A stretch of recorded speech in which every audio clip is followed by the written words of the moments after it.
안녕하세요. 미끼왕입니다. 오늘 소개해드릴 웜은 웜 제작사로 유명한 줌사의 대표적인 웜 중 하나인 시테일 웜인데요. 제가 처음 베스 낚시에 입문했을 때부터 사용했던 웜으로 저한테 많은 베스를 안겨준 웜이기도 합니다. 여기 봉지에 보시면 슈퍼 솔트 플러스라고 이제 소금이 첨가되어 있다라고 기재가 되어 있는데요. 아무래도 이제 웜의 중량이나 또 물에 가라앉기 위한 싱킹의 용도로 그러한 형태로 제작이 됐다고 할 수가 있습니다. 일단 봉지를 열어보도록 할게요.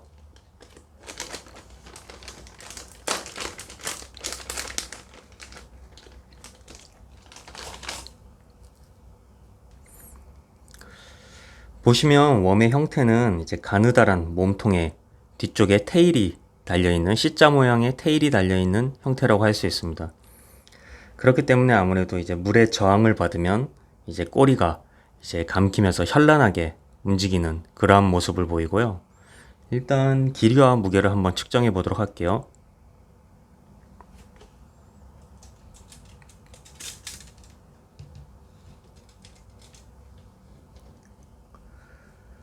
보시면 대략 길이는 한 12.5에서 뭐 13cm, 12cm 정도를 왔다 갔다 하는 걸 볼 수가 있고요.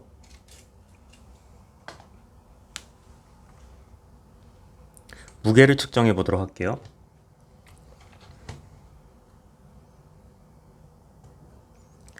무게는 2.6g, 2.7g 그 정도라고 보시면 될 것 같습니다.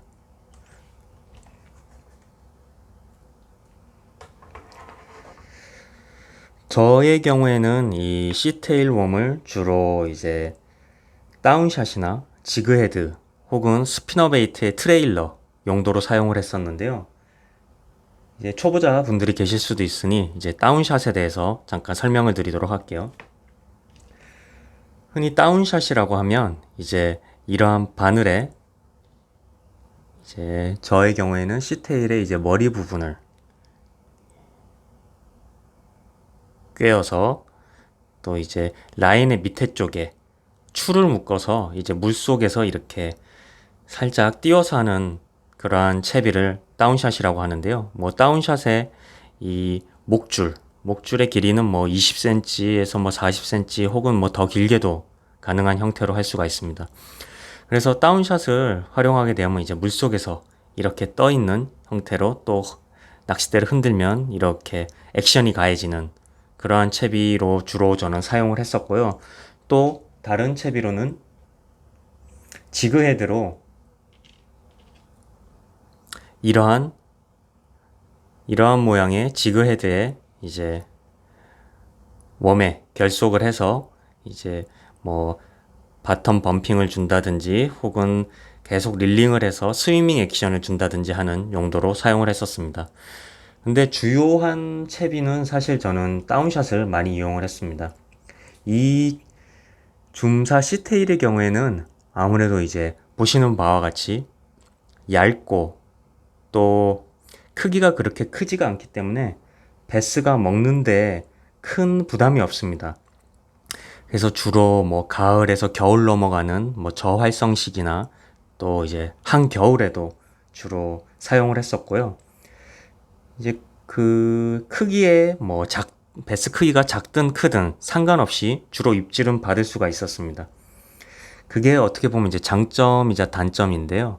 아무래도 이제 말씀드린 대로 크기가 작으니까 어떤 베스든지 달려들기가 쉽지만 또 반대적으로 이제 크기를 좀 선별해서 잡을 수가 없다는 점이 좀 단점이라고 할 수 있습니다.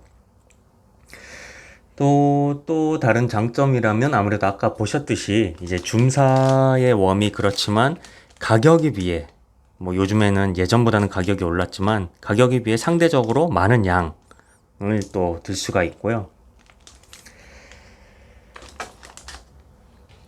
또 다른 단점이라고 하면 아까 CR 선별력에 이어서 이제 뭐 좀 가벼운 채비를 사용하게 되면 뭐 노싱커라든지 지그헤드도 가벼운 무게를 사용하게 되면 아무래도 비거리가 캐스팅 시 비거리가 그렇게 멀리 날아가지 않는다는 점이 있습니다. 근데 그러한 단점을 다 제끼고라도 이제 이 챕이 이 줌사의 시테이를 사용하게 되는 가장 큰 이유는 아무래도 이제 피네스한 그런 어려운 상황에서 피네스한 채비로 이제 베스한테 먹이고자 할 때는 사실 이만한 웜이 없었는데요. 그래서 저 같은 경우에는 이제 초보 때부터 현재까지도 이제 특히 그런 어려운 상황에 많이 사용을 하고 있습니다. 강추하는 웜 중 하나이고요.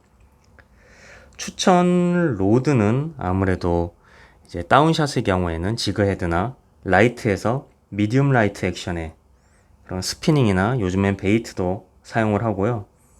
뭐 프리리그 사용 시에는 이제 좀 더 강한 로드를 사용해서 이제 무거운 봉돌을 사용해서 사용할 수도 있습니다.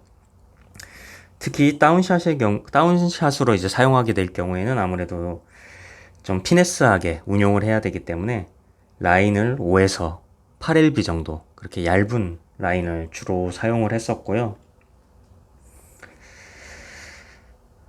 저 같은 경우에는 이제 이 웜을 대한 액션을 다운샷으로 쓸 때는 던져놓고 이제 특정 포인트에 눈으로 확인이 되거나 아니면 유충화 가능한 그런 뭐 바위 틈이라든지 혹은 나무 옆 등에 던져서 주로 쉐이킹 액션을 로드를 떨어서 쉐이킹 액션을 주거나 혹은 또 이제 천천히 감는 이제 그러한 액션을 구사했었습니다. 입질의 경우에는 이제 특히 멈춰 있을 때 예를 들어서 이제 로드를 이제 흔들다가 멈춰 있는 경우에 갑자기 투둑 하는 그러한 입질을 많이 받았고요. 또 주로 릴링 시에 그냥 지속적인 릴링 시에도 이제 꼬리가 이제 감기면서 올 텐데 릴링 시에도 갑자기 두둑 하는 그러한 입질을 받을 수 있었습니다. 스피너베이트의 트레일러로도 이제 뒤에 그 부착된 트레일러로도 아무래도 이제 얇고 그렇게 길이가 길지 않기 때문에 큰 이제 스피너베이트의 액션에 방해 없이도 잘 사용을 했었습니다. 특히 초보자 분들이나 혹은 이제 겨울이나 늦가을에 들어가는 그런 저활성 시기에 특히 유효한 챕이라고 할 수 있습니다. 한여름에 또 더위를 탄 애들한테도 큰 효과를 발휘했었고요. 저 같은 경우에는 특히 좋아하는 색상은 이 워터멜론, 준사의 워터멜론 이 시테일 색상을 주로 사용을 했었습니다. 뭐 그린 펌프킨도 사람들은 많이 하시는 걸로 알고 있는데 저는 특히 이 워터멜론 색상을 많이 좋아했었습니다. 그래서 정리를 해보자면 저의 경우에는 이제 이 줌사의 시테일의 경우에는 가격 대비 수량도 많고 또 이 크기가 적당하고 아무래도 그런 좀 어려운 상황에서 피네스한 채비로 많은 베스를 획득할 수 있었습니다. 그래서 저의 경우에는 강추하는 그러한 웜 중 하나이고 꼭 사용을 해보셨으면 좋겠습니다. 다음에 또 봐요.